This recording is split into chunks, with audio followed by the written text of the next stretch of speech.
Kimichou. J'espère que vous allez bien en ce mercredi, que votre début de semaine se déroule pour le mieux.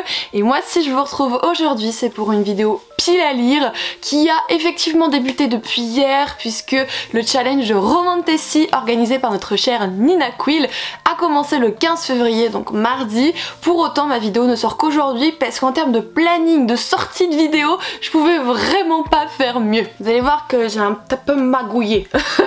C'est-à-dire qu'en fait tout rentre comme il faut hein, dans les critères des différentes catégories.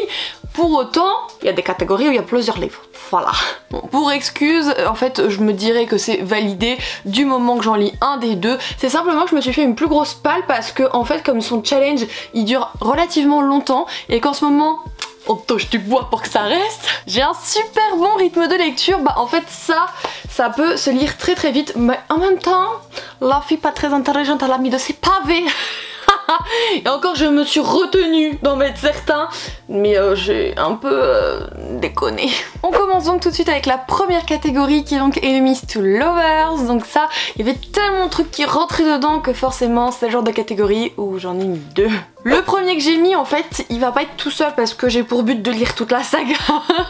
C'est donc le deuxième tome de la saga Accord corrompu, c'est de Kelly Sinclair et le tout aux éditions Bookmark. Sinclair, je sais plus. Vous n'avez pas encore eu l'update qui est sorti officiellement sur la chaîne, pour autant je vous en ai parlé en vlog. J'adore cette lecture, le premier tome, j'ai passé un super moment où on a vraiment deux peuples distincts, deux royaumes distincts qui essayent de cohabiter autant que possible, et en fait les deux finalement s'équilibrent entre le chaud de l'un et le froid de l'autre, et on va donc suivre des personnages qui viennent d'un certain royaume pour aller dans celui de notre protagoniste, et tout ne va pas se passer comme prévu. Parce qu'elle a une petite particularité quand même, notre protagoniste, c'est qu'elle est voilée. Et personne n'a vu son visage, pas même elle.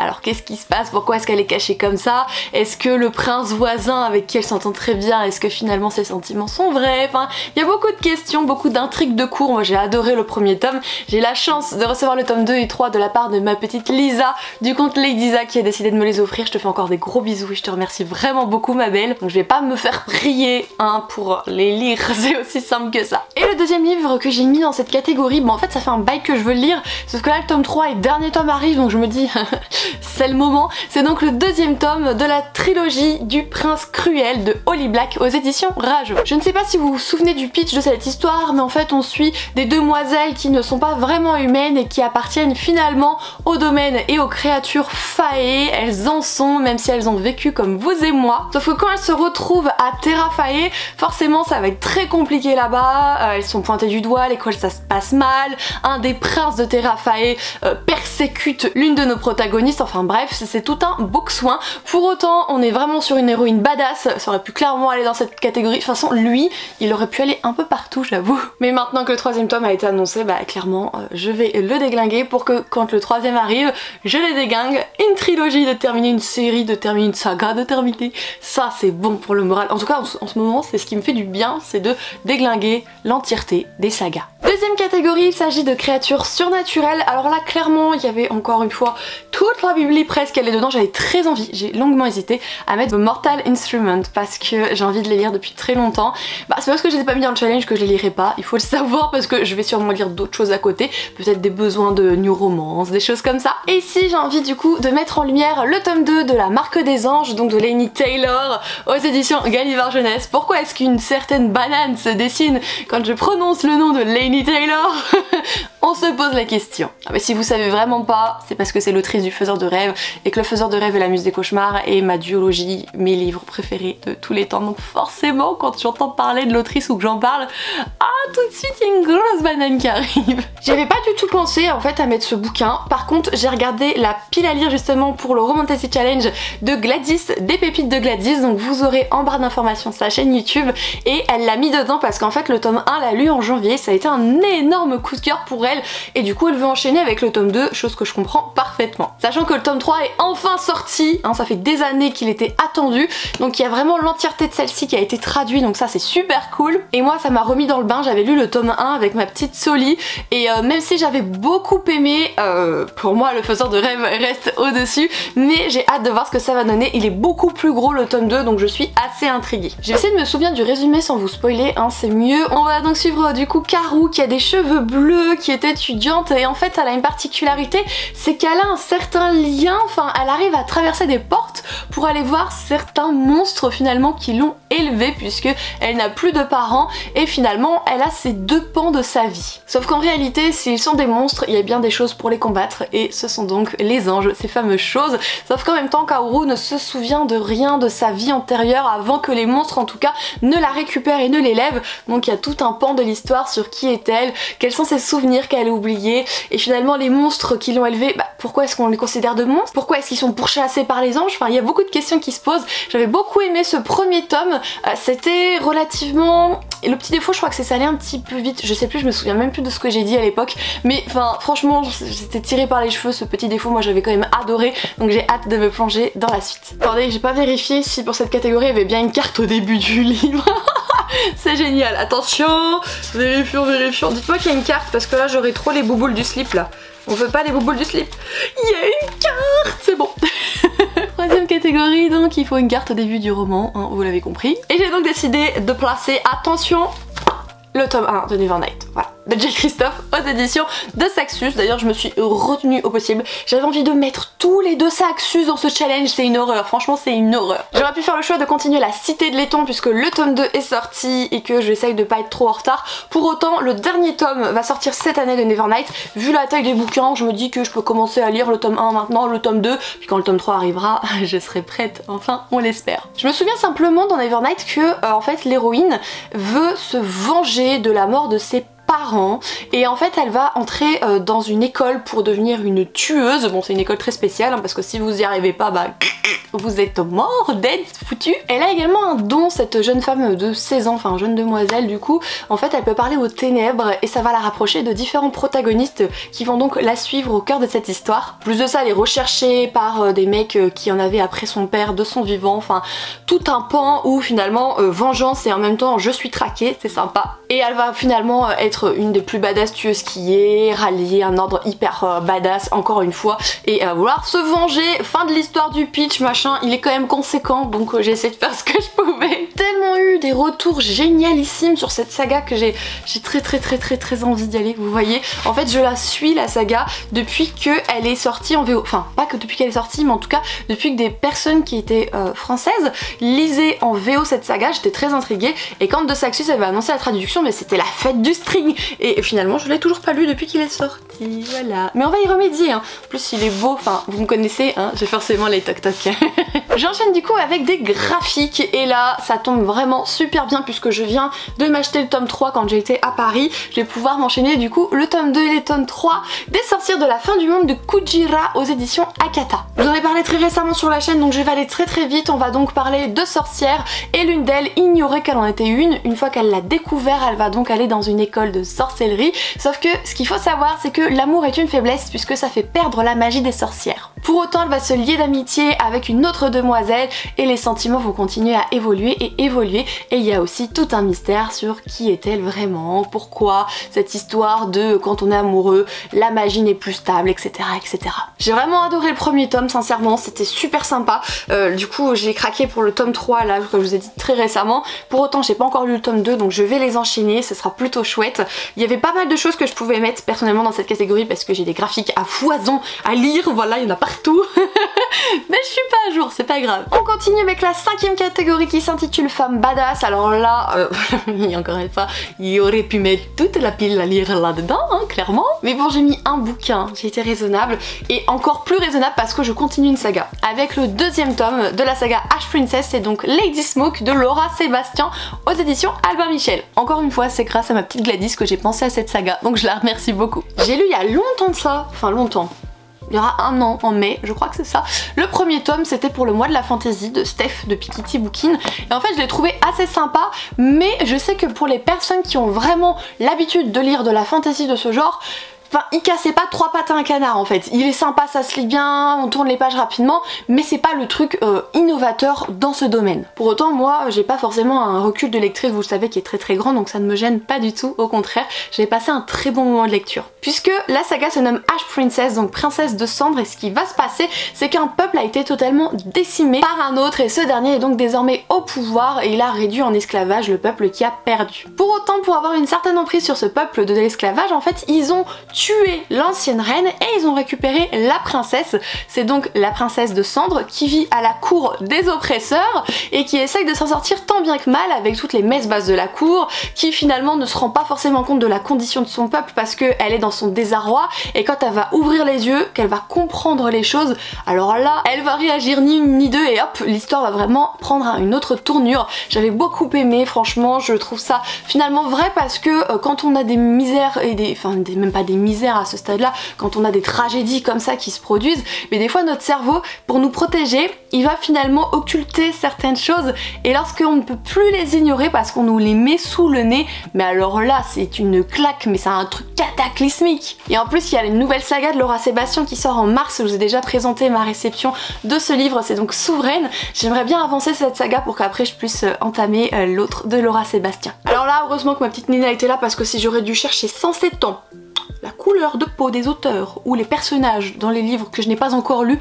mais ça aurait été une galère, une grosse galère. Puisque j'ai envie de vous parler en fait de 2 livres, je sais pas encore lequel je vais lire. Là je pense pas que je vais lire les 2, c'est juste que je ne sais pas lequel je vais lire, qui correspondent à la catégorie auteur ou autrice personnage de couleur. Et forcément c'est un peu galère quand on ne connaît pas les histoires ou qu'on ne connaît pas forcément les auteurs, de trouver un auteur qui puisse correspondre. Et là Big Badaboom, elle nous a parlé de Laetitia Danae. Donc bon, je viens de me faire la saga Rosen, je peux pas la mettre du coup dans les challenges. Pour autant j'ai d'autres Laetitia Danae, hein, genre ces deux-là. Donc soit je vais lire Fleur de Cause édition Snag, soit Que la mort soit douce, le premier tome aux éditions Plume Blanche. Ici je sais simplement qu'une demoiselle vit une vie pas forcément super depuis que son papa a disparu et décédé en fait, et elle voit les fantômes, et je crois qu'elle passe un espèce d'entretien pour devenir la prochaine Santa Muerte. C'est tout ce que je sais. C'est une... Alors c'est pas un conte, mais c'est quelque chose qui se passe je crois en Mexique, donc franchement c'est quelque chose dont je n'ai pas l'habitude en littérature, et pour autant ça peut être super bien à lire. Je suis sûre que c'est très prenant, je suis sûre qu'il y a des trucs vraiment très chouettes à faire autour du coup de leurs coutumes, donc j'ai hâte de voir ça. Et Fleur de Cause, si je me souviens bien, en fait on est sur un univers de magie mais qui est réservé aux hommes, et en fait la demoiselle qu'on suit, sa maman elle a un fort pouvoir, en tout cas elle est très présente politiquement parlant, sauf qu'en fait notre protagoniste refuse cette forme de magie exclusive pour les hommes, elle va essayer de trouver quelqu'un pour lui enseigner, etc. Sa mère va gagner en puissance, donc du coup elle va aller ailleurs et elle va faire en sorte de la rejoindre. Enfin là c'est vraiment très brouillon ce que je vous dis. Je me souviens simplement voilà d'une demoiselle qui veut apprendre la magie malgré le fait qu'elle soit réservée aux hommes. Voilà, c'est le plus important pour moi. Donc je sais pas quel des deux je lirai, je vous avoue, ou peut-être les deux, qui sait. La folitude n'est jamais très loin avec moi. Mais je sais pas, je suis très intriguée. Enfin la plume de Laetitia Danae, je l'adore. Dans Rosen, je l'aime vraiment beaucoup. Rosen ce n'est pas un coup de cœur pour autant, mais je passe un excellent moment de lecture, donc c'est le plus important. On continue avec la catégorie LGBTQIA+, et là j'avais aussi un petit peu de choix, j'avoue, mais quand j'ai trouvé celui-là, je dis mais alors là c'est la crème de la crème, parce que c'est un des auteurs préférés de Nina, à savoir TJ Klune, avec le premier tome de la saga Le Chant du Loup, pas du tout, le premier tome de la saga Le Clan Bennett, et du coup il se nomme Le Chant du Loup aux éditions Bookmark, et en plus du coup c'est un MXM, donc romance entre hommes, forcément on respecte la consigne. D'ailleurs au passage c'est ma petite Nina qui me l'avait offert, donc je trouve ça assez sympa de lui faire ce gros clin d'œil dans cette vidéo. Le résumé ce serait celui-là d'un jeune garçon qui en fait voit son père partir et qui lui dit que c'est un bon à rien, et quelques années plus tard il y a une famille qui vient habiter dans la rue, donc la famille Bennett justement, et en fait finalement il va se lier, alors je pense pas que ce soit que d'amitié, mais dans un premier temps d'amitié avec l'un des fils qui apparemment serait une grosse pipelette, voilà, et en fait il va être accueilli vraiment au sein de cette famille et ça va lui faire beaucoup de bien, sauf qu'en fait cette famille c'est une meute, hein. Il y a toute une histoire de loups-garous, on va parler des rouges alpha, des oranges bêta, des violets oméga, plein de mystères, plein de petites choses comme ça. J'avais envie de trucs avec des loups-garous, ne cherchez pas, et avec des vampires. Vous inquiétez pas, j'ai respecté la consigne des vampires un petit peu plus loin. Je sais pas du tout par contre combien il y a de tomes, j'ai pas tiqué, j'ai pas cherché. Par contre celui-là il est quand même badass, hein. Il fait quasiment quasiment 600 pages, donc c'est pas grave, on va kiffer 600 pages avec des loups-garous, ça va être cool. On continue avec la catégorie une belle couverture. Alors là, j'ai même pas cherché. Je me suis tout de suite dirigée vers les romans que j'ai de R11 d'or parce que ce sont des reliés, des toc-toc en auto-édition, mais d'une beauté. La seule chose, c'était qu'il fallait que j'en choisisse un des deux et finalement mon choix s'est porté sur Par le fer et le feu. Voilà, juste ici. On peut pas dire que ce n'est pas une couverture trop belle. Désolée pour vous mirettes, hein, mais je suis obligée de vous montrer la beauté. Il y a écrit que ça, donc je peux vous dire que ça. Un homme, une démone, lequel triomphera de l'autre. Voilà. C'est, il me semble clairement, un Enemies to Lovers en plus. Donc bon, j'ai aussi craqué pour son dernier roman qui sera envoyé dans les mois à venir avec la campagne nulle terminée. Bah, R11 d'or, moi je cherche pas. À chaque fois je participe juste parce que je les trouve très beaux. Mais maintenant j'aimerais bien m'attacher à, enfin en tout cas m'attarder un petit peu sur sa plume. Hein, voyez-vous, ça peut être bien. Vous avez vu, je vous illumine. Oh là là, le soleil. J'arrête, je n'ai rien pris, tout va bien. L'avant-dernière catégorie, c'est donc lire un livre en VO ou traduit de l'anglais. Alors, vous savez peut-être que la VO et moi, on n'est pas copains. Pas trop compatibles encore. Donc du coup, je me suis finalement penchée sur la deuxième partie de la catégorie avec la traduction en anglais. Et là, par contre, il y avait de quoi faire. Encore une fois, la palle pouvait rentrer dedans, ou presque. Et là, j'ai triché. Oui, j'ai triché. J'ai mis 2 bouquins. Ah, voilà. Je vous ai dit que j'avais envie de vampires et compagnie, donc j'ai mis le tome 2 du livre perdu des sortilèges. C'est donc L'école de la nuit de Deborah Harkness aux éditions J'ai lu. Mais c'est trop bien, le tome 1, il est long, hein, c'est ce gros bébé. Genre là, on en est à presque 1000 pages, et me demandez pas pourquoi depuis tout à l'heure j'ai un accent très chelou. Ne sais... Merde, tombe pas. Ne sais pas. Et donc dans le premier tome on suit Diana et Matthew. Diana, elle est médecin, docteur, enseignante, je sais plus, à l'école, quelque chose comme ça, et en fait finalement elle fait partie d'une famille de sorcières, sauf qu'elle renie un petit peu ses pouvoirs, elle essaye de vivre comme elle peut, et Matthew lui est un vampire âgé de je sais plus combien de millions, non pas millions, j'exagère, de milliers ou centaines d'années, centaines c'est plus plausible. Et en fait ce qui se passe c'est qu'il y a un livre qui s'appelle Lashmosh 789, 82. Ça veut pas. Sauf qu'en fait il y a plein de créatures dans cette histoire et ils sont tous à la recherche depuis des millénaires de Lashmosh 782. Et en fait Diana, sans le vouloir, elle va mettre la main dessus. Ça va pas faire exprès. Et elle va donc déclencher des conflits, mais des conflits. Et en plus après quand elle veut le reprendre, maintenant qu'elle a compris le délire, elle n'arrive plus à le récupérer. Bien sûr qu'il y a de la romance dedans, voilà.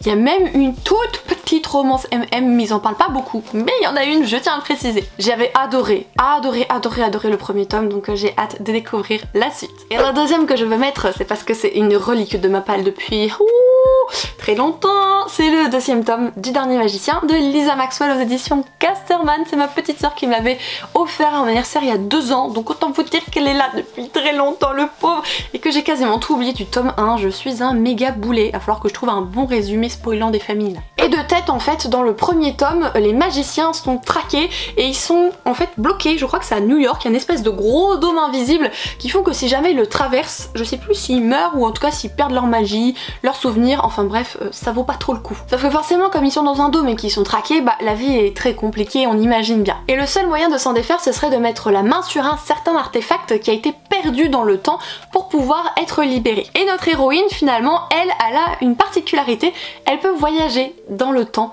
et à travers les époques. Sa mission va donc de retourner à la dernière époque à laquelle on se souvient que l'artefact était encore présent avant qu'il ne disparaisse, et le but est donc qu'elle le récupère et qu'elle le ramène à notre époque pour que les magiciens puissent quitter la ville et donc vivre en paix. Et punaise, en fait je m'en souviens bien du résumé, enfin du résumé, peut-être pas de tous les tenants et les aboutissants, mais du résumé. Ah, chapeau. J'avais adoré le tome 1, c'était génial avec ce côté où on remonte dans le temps, où elle essaye de s'accoutumer à ce qui se passe et tout, enfin j'ai trouvé ça très intéressant. Les révélations à la fin du tome 1, alors là par contre je suis tombée des nues, le cul au sol, tout ça fracassé, j'avais rien vu venir, j'étais là, je dis mais c'est pas vrai. Et en fait j'étais très frustrée parce qu'à l'époque le 2 n'était pas sorti, mais le 2 est sorti pas longtemps après et pour autant je ne l'ai jamais lu, voilà. Ma soeur ne regarde pas mes vidéos donc ça va, elle sera pas au courant j'espère, mais je vais le lire bientôt, hein. Et donc pour terminer cette vidéo, il faut partir sur les préférés. Enfin je dis les parce que j'en ai mis 2, voilà, je me suis déjà vendue. En tout cas c'était sur le roman ou un favori d'un créateur de contenu, que ce soit sur TikTok, Bookstagram, Oui, ouais, Instagram, YouTube et j'en passe. Et en fait, c'est sans le vouloir, mais j'ai mis à l'honneur ma petite Soli, le livrement addict, parce que j'ai pris 2 chouchous à elle. Le premier, il a encore l'étiquette de Gibert, c'est génial. C'est donc le premier tome de la saga McCorbin, c'est Lettres écarlates, et c'est de Anne Bishop de la Beatlite. Ouais, et alors le deuxième, c'est aussi un de ses chouchous, hein. Voilà, Le sang et la cendre de Jennifer et Trout, aux éditions de Saxus. Je pense que là, si ma petite Soli, elle regarde cette vidéo, elle va se dire, ça c'est du combo qu'elle nous a fait la Kim là, du full Soli, on est bien. Le sang et la cendre, je suis une cacahuète pour vous faire le résumé parce qu'en fait je sais juste qu'on parle d'une pucelle. C'est tout ce que je sais. En fait, c'est tout ce qui m'a marqué dans les résumés des gens parce que le mot pucelle, c'est caca quoi. Donc du coup, c'est tout ce qui m'a marqué. Je suis désolée, je sais rien d'autre. Mais bon, je découvrirai bientôt, donc c'est pas trop gênant. Et encore une fois, bon bah oui, j'ai pris une briquette. Là, je vais tricher, je vais lire le résumé pour m'en souvenir un petit peu. Mais en fait, notre héroïne McCorbin, c'est une Cassandra sans sou, sans goût, sans su. Je sais pas comment on dit ça. En fait, si vous voulez, c'est une prêtresse. Mais pour ce faire, elle est obligée de se saigner. Pas prêtresse, c'est prophétesse, le terme exact. Sauf que malheureusement, elle le vit surtout comme une malédiction, puisqu'en fait, les hommes la traitent comme un morceau de viande, elle est juste bonne à être scarifiée et finalement à prophéter des choses. Mais du coup, elle va essayer un jour de s'en sortir et de se carapater, elle va donc se réfugier auprès des autres, là où les humains n'ont pas de place ou de pouvoir. Sauf qu'une de ces prophéties va lui montrer qu'en fait, il faut qu'elle se méfie d'un certain Simon, parce qu'il va lui causer sa perte, et pour autant, c'est le chef d'une meute et qui va petit à petit se rapprocher d'elle. Il a peut-être aussi envie de la bouffer visiblement, ce qui est écrit, parce que peu de choses les séparent d'une simple proie à ses yeux. Ouais, il a envie de la bouffer peut-être. On est encore sur des résumés en carton, mais c'est pas grave, hein, c'est pas grave, pas taper. Moi aimez-vous, cœur bisous, paillettes licorne. Point. En tout cas, c'est donc tout les Kimichou pour cette vidéo. Vous avez vu que j'ai fait quand même une grosse palle des familles, avec notamment des fois plusieurs bouquins, voilà, parce que la fille ne sait pas choisir, veut tout lire. Voilà, en tout cas j'ai adoré la tournée, j'ai hâte de commencer. N'hésitez pas à me dire si vous participez, si c'est le cas, comment est-ce que vous avez partagé votre pile à lire, que je puisse regarder un petit peu ça. Et un énorme merci à Nina d'organiser ce genre de challenge incroyable. D'ici la prochaine vidéo les Kimichou, surtout prenez soin de vous, passez de très belles lectures et nous on se retrouve très bientôt. Ciao tout le monde. Elle se gratte. Ah, fait du bien. Tête de cocotte que je dois me taper. Désolée.